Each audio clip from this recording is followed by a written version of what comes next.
बिस्मिल्लाहिर्रहमानिर्रहीम। Dear students, अस्सलाम वालेकुम। आज आप एनर्जी इकनॉमिक्स का चैप्टर 28 पढ़ेंगे और इसमें हम न्यूक्लियर पावर को डिस्कस करेंगे।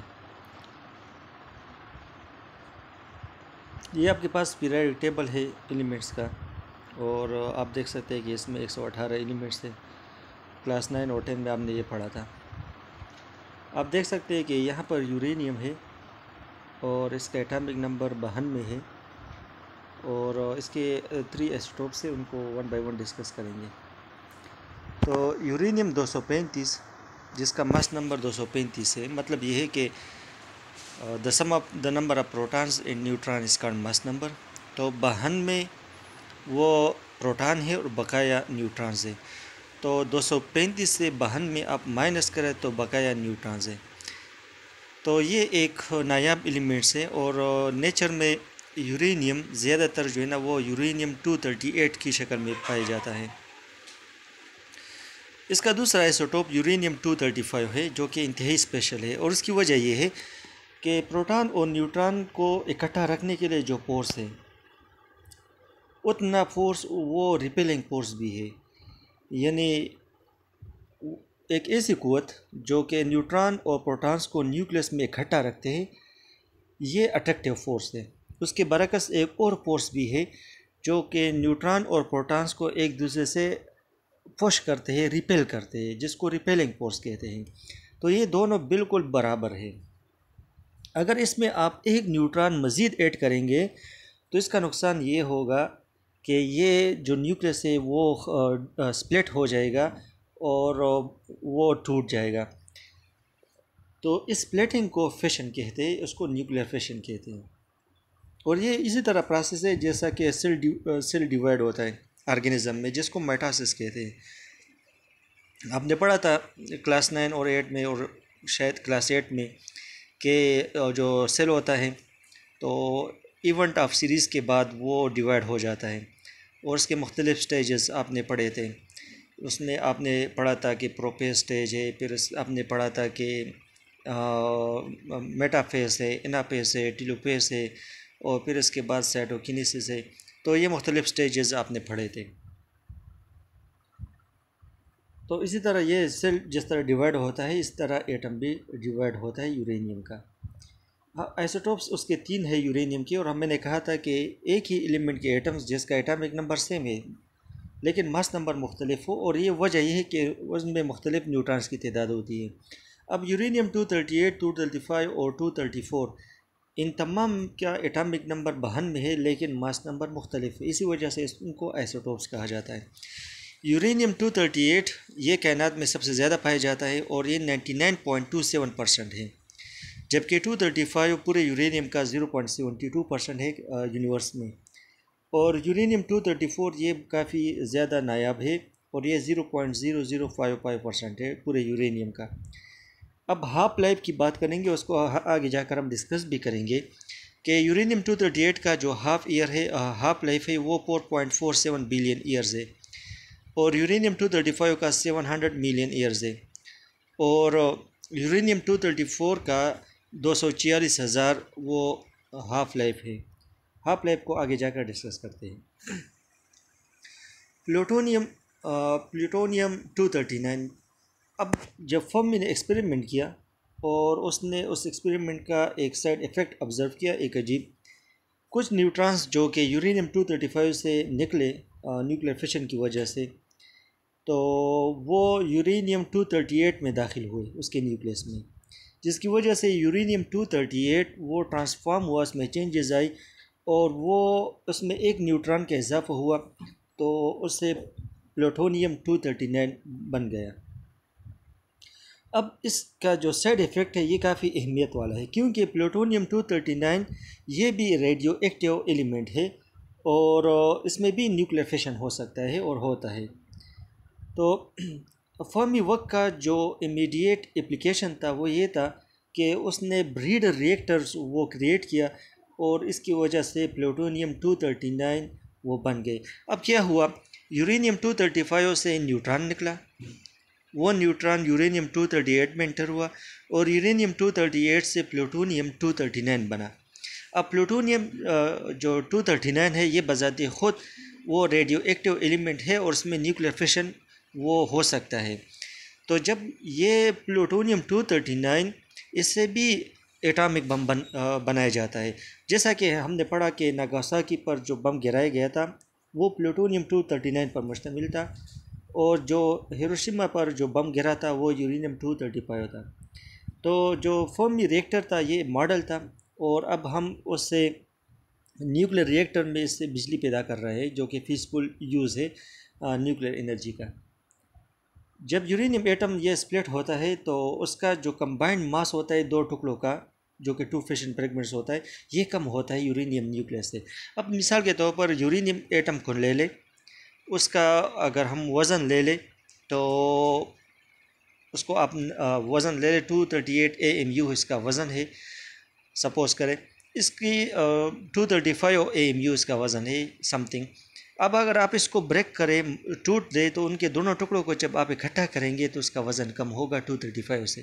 तो इसका मतलब ये है कि कुछ मैटर यानी कुछ मास एनर्जी में कन्वर्ट हुआ है, और इसके साथ साथ 2 या 3 न्यूट्रॉन भी उनसे बाहर गए हैं, और ज़ाहिर बात है कि न्यूट्रॉन ये हैवी सब एटॉमिक पार्टिकल है। तो यूरेनियम सपोज़ करिए एक यूरेनियम का टुकड़ा है 7 ग्राम, तो ये 3.5 बैरल ऑफ ऑयल की तरह के मुताबिक एनर्जी पैदा कर सकता है, यानी इसमें इतना ज़्यादा एनर्जी है। और 17,000 क्यूबिक फीट का नेचुरल गैस की तरह वो एनर्जी प्रोड्यूस कर सकता है, और 1,780 पाउंड ऑफ कोल की तरह वो एनर्जी वो प्रोड्यूस कर सकता है। उतना एनर्जी उसमें मौजूद है, काफ़ी ज़्यादा एनर्जी है। अगर हम यूरेनियम 235 में एक न्यूट्रॉन ऐड करें तो ये यूरेनियम ये अनस्टेबल हो जाएगा और ये टुकड़ों में कन्वर्ट हो जाएगा, और 2-3 न्यूट्रॉन उससे निकलेंगे और उसके साथ काफ़ी एनर्जी वो खारिज करेगा, और गामा रेज भी खारिज करेगा। गामा रेज का जो वेवलेंथ है बहुत छोटा होता है, स्मॉलेस्ट, और most of energy of any other waves in the electromagnetic spectrum alpha rays, gamma जो बीटा रेज है और दीगर रेज है उनके मुकाबले में गामा रेज का जो वेवलेंथ है वो बहुत छोटा है, बहुत स्मॉलेस्ट वेवलेंथ है। अब यहाँ पर देख ले, ये हमारे पास यूरेनियम 235 हो, इसको न्यूट्रॉन ने हिट किया। अब जब न्यूट्रॉन ने उसको हिट किया तो आप देख सकते हैं कि यहाँ पर यूरेनियम 236 हुआ। अब इसकी वजह से फिशन हुआ, यानी ये जो न्यूक्लियस है ये डिवाइड हुआ, और आप देख सकते हैं कि 2 टुकड़ों में एक बेरियम है और दूसरा क्रिप्टॉन का 1 फुट आप देख सकते हैं 56 और 36, और इसके साथ 2 या 3 न्यूट्रॉन उससे निकल गए। इसके साथ साथ गामा रेज भी निकले और न्यूट्रॉन्स भी निकले। और अगर हम दोनों टुकड़ों का वज़न वो आप मेजर करें तो ये ओरिजिनल यूरेनियम से कम होगा, क्योंकि कुछ मैटर उसका वो एनर्जी में कन्वर्ट हो चुका है।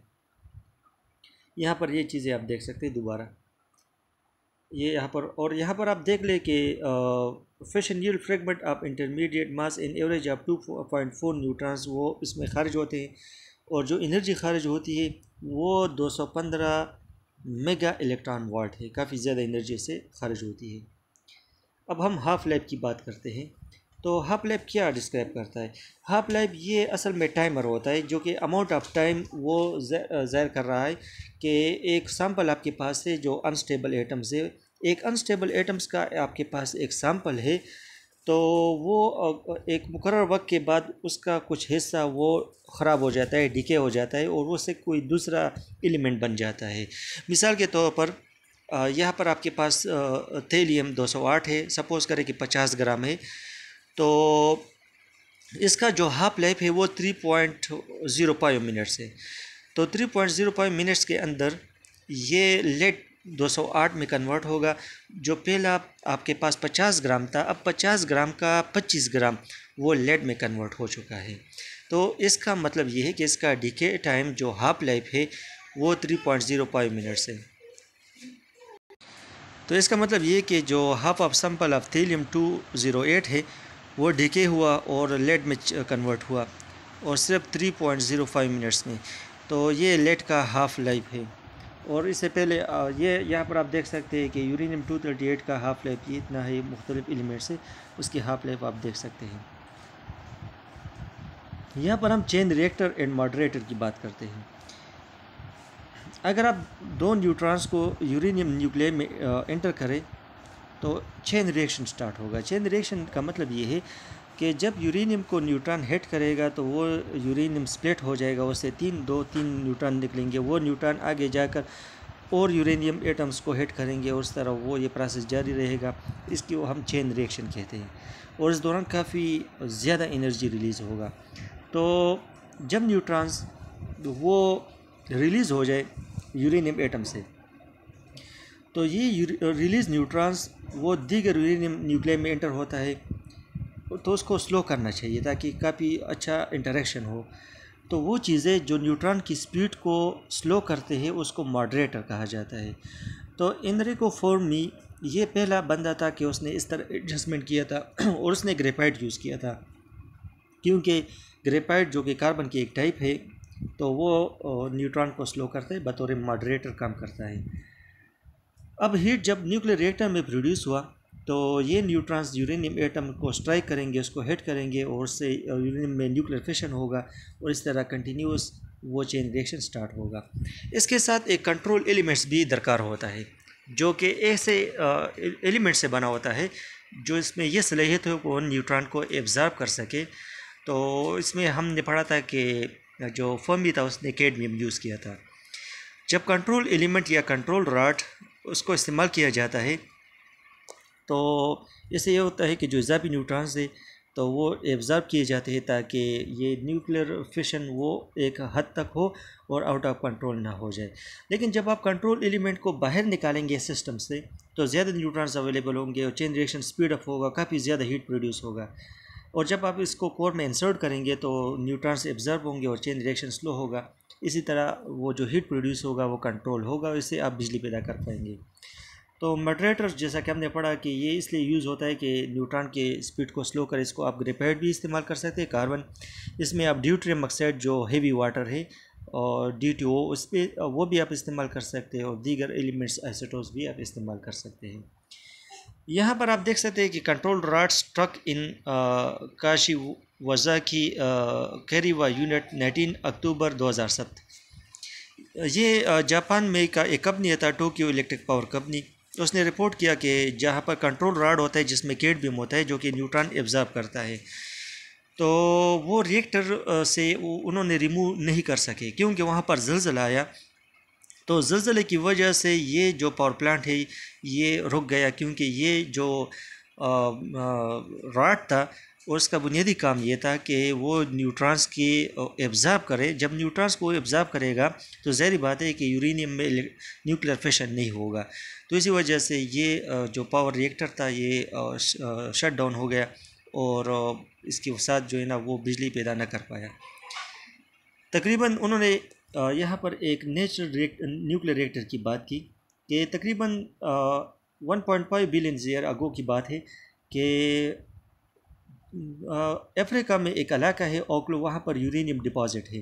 तो उसमें न्यूक्लियर फिशन शुरू हुआ था और ये न्यूक्लियर फिशन ये कंटिन्यूड था, ऑफ एंड ऑफ ऑन, कभी ख़त्म हो जाता कभी शुरू हो जाता।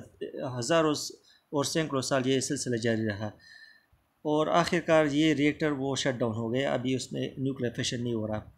तो लेकिन जब ये एक्टिव होता तो ये न्यूक्लियर रिएक्टर वो फिशन प्रोडक्ट प्रोड्यूस कर रहा था।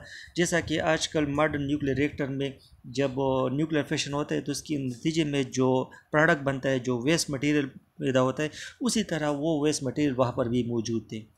तो ये ज़ाहिर कर रहा है कि नेचुरल प्रोसेस भी है और जहाँ पर यूरेनियम की ज़ख़ीर हो और वो एक्टिव हो तो वहाँ पर न्यूक्लियर फिशन होता है, जैसा कि हमने यहाँ पर देखा कि ओक्लो में ये हुआ था। ये आपका चैप्टर है, जहाँ पर आपको मुश्किल हो तो आप पूछ सकते हैं। अल्लाह हाफ़िज़।